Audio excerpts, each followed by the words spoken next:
3 bulan, 3 kasus mutilasi terjadi. 29 Desember 2022, warga Kampung Buaran, Desa Lambang Sari, Tambun Selatan, Kabupaten Bekasi, geger setelah polisi menemukan potongan tubuh manusia di sebuah kamar kontrakan.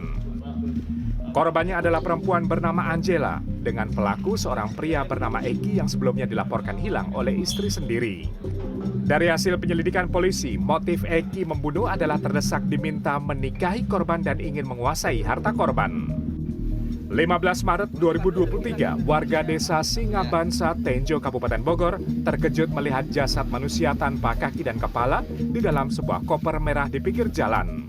Hanya selang 2 hari, yakni pada 17 Maret, polisi menangkap tersangka pelaku berinisial DA di Yogyakarta. Dari hasil pemeriksaan polisi, tersangka DA memiliki hubungan asmara sejenis dengan korban berinisial R dan tinggal bersama di sebuah apartemen di Kota Tangerang. Motifnya adalah sakit hati karena dipaksa berhubungan intim dengan korban. Jenazah korban berinisial R kini berada di RS Polri Kramat Jati. Hasil pemeriksaan sementara, R diduga dimutilasi oleh pelaku DA lantaran menolak permintaan berhubungan intim.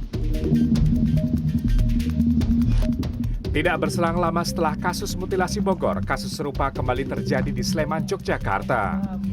Minggu 19 Maret, jasad seorang perempuan ditemukan terpotong di sebuah penginapan di wilayah Sleman. Belakangan identitas korban terungkap, yakni perempuan berinisial A, seorang ibu tunggal dengan 2 anak. Hanya selang 2 hari sejak jasad korban ditemukan, pada Selasa 21 Maret, tersangka pelaku ditangkap di rumah saudaranya di wilayah Temanggung, Jawa Tengah. Dari keterangan polisi, pembunuhan mutilasi ini terbilang sadis. Jasad korban dimutilasi menjadi puluhan bagian. Korban itu dipotong 3 bagian besar, yaitu bagian tubuh dan bagian kedua kaki. Dan juga ada beberapa potongan lain, yaitu 62 potongan, termasuk salah satu kaki yang sampai kelihatan tulang. Deretan pembunuhan disertai mutilasi tentu mencengangkan publik. Masyarakat tentu bertanya bagaimana kasus ini bisa terulang dalam waktu dekat. Guru Besar Kriminologi Universitas Indonesia Adrianus Meliala mengatakan ada sejumlah alasan pelaku pembunuhan memutilasi korban. Salah satunya adalah ingin menghilangkan identitas korban agar aksi kejahatannya tidak terungkap. Namun, mengapa para pelaku menempuh cara mutilasi? Adrianus menyebut ada perbuatan mencontoh dalam tindak kejahatan. Pemberitaan misalnya dengan cara tidak memberitakan secara teknis bagaimana mutilasi terjadi, ya, mana bagian yang dipotong, ya, lalu dengan apa, demikian juga menghasilkan irisan di mana, itu kan sudah terlalu teknis dan saya kira nggak ada yang dikejar ya dengan pemberitaan sedalam itu, selain daripada nanti bisa menjadi satu imajinasi bagi orang-orang berikut yang untuk melakukan hal yang kurang lebih sama, begitu. Menambahkan, kriminolog Universitas Padjadjaran Unpad menyebut para pelaku pembunuhan mutilasi biasanya adalah orang yang dekat dengan korban.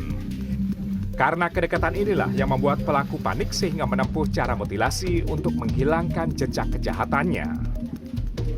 Tanya apakah ada saatnya karena motifnya karena ekonomi misalnya, ataukah karena kekuasaan, ataukah karena percintaan dan hubungan sosial lainnya. Nah, di kita kebanyakan sih berkaitan dengan masalah yang hubungan sosial, ya, rasa benci, dendam dan segala macamnya. Ekonomi ada, yang terakhir juga ada, ya.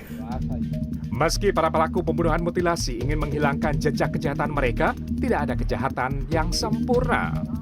Ini juga terbukti di antara kasus yang ada. Polisi tidak membutuhkan waktu lama untuk mengungkap pelaku, terlebih para pelaku pembunuhan mutilasi adalah orang terdekat. Tim Liputan CNN Indonesia.